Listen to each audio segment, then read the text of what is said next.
But you can only really absorb that symbol and absorb that depth of reality if you see it balanced. So if there's anything that you ever wanted to ask for, like the one wish, if they say if you have one wish in the world, what would you want to wish for? Wish to be balanced, because with balance, everything can be achieved. With imbalance, you'll go nowhere. Our world is an example. We're living in a world where when people try to expand beyond the normal state of consciousness, there is constant minion behavior, meaning all sorts of quirks and problems with the systems, ghosts in the machine, all sorts of things that are created from out of thin air to block or impede the message and to impede expansion. And the reason that is because it's something that we're doing.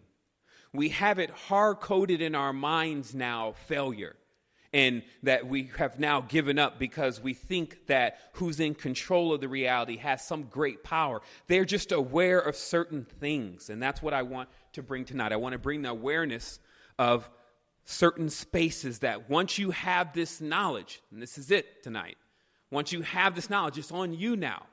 It's not on president, judge, law book, language, God even. It's not on any of that. It's on your soul.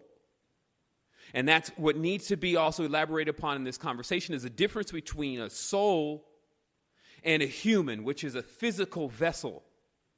So let's get right into this. I want to first start off by saying we're going to go for a brand new innovative approach, because the way that we're approaching spirituality right now in the consciousness of the soul, at the rate in which this planet is decaying, it will not suffice where we need to go with this.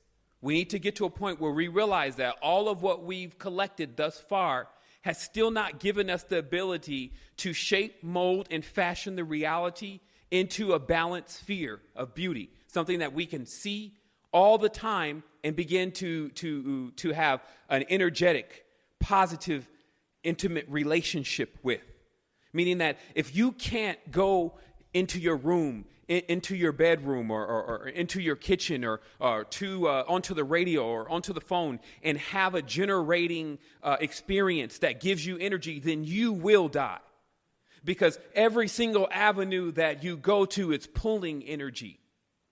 So this innovative approach is about us. It's about creating an organic grid out of individuals. The only ones that are really real, the only ones that have all the equipment is us. Now, there's certain things that you need to understand about this equipment known as the human body, which is based on phi.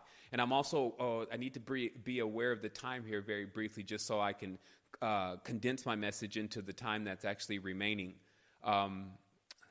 I'll just have to get that in my chat box. If somebody could just send to me how much time is left in the show, that will really help. We have an hour before we go into the recording, so you're fine. Okay, great. And how much of the recording time can other people hear again that have called in? Is it like 30 more minutes? Well, no, that would be, yeah.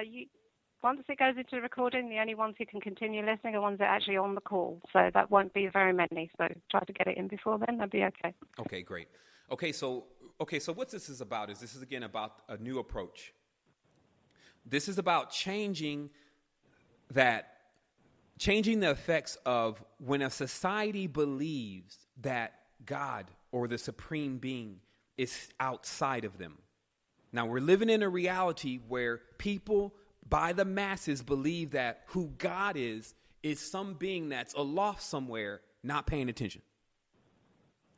This is a grave problem because the state of our reality and the power that we have as each individual is still based on our idea of what the supreme is.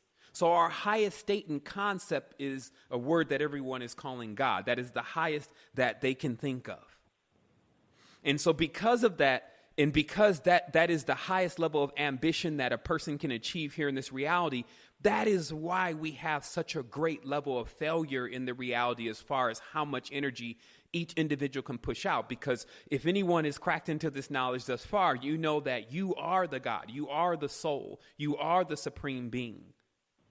So now we look at a reality where they are pulling energy from something external that has died a long time ago. And that's why the name for God is generally Deus, Dios, meaning to divide, something that is already dead. God does not live in the world. God lives somewhere else, mainly in heaven. Heaven is more like a dream world, somewhere you go after you die.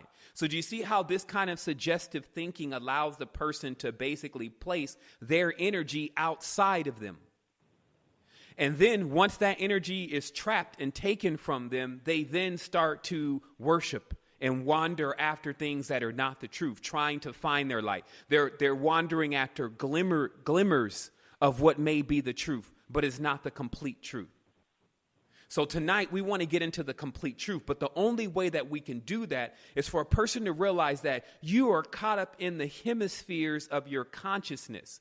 You're either going on the right brain, positive, negative, or the left brain, positive or negative. But as you volley the thoughts back and forth to what you think is good and okay, this is the constant state that you're in, from thought to thought to thought to thought. And this is somewhat of a very imaginative principle, because not much gets accomplished when you're just going from thought to thought to thought. Things get accomplished when you start to focus.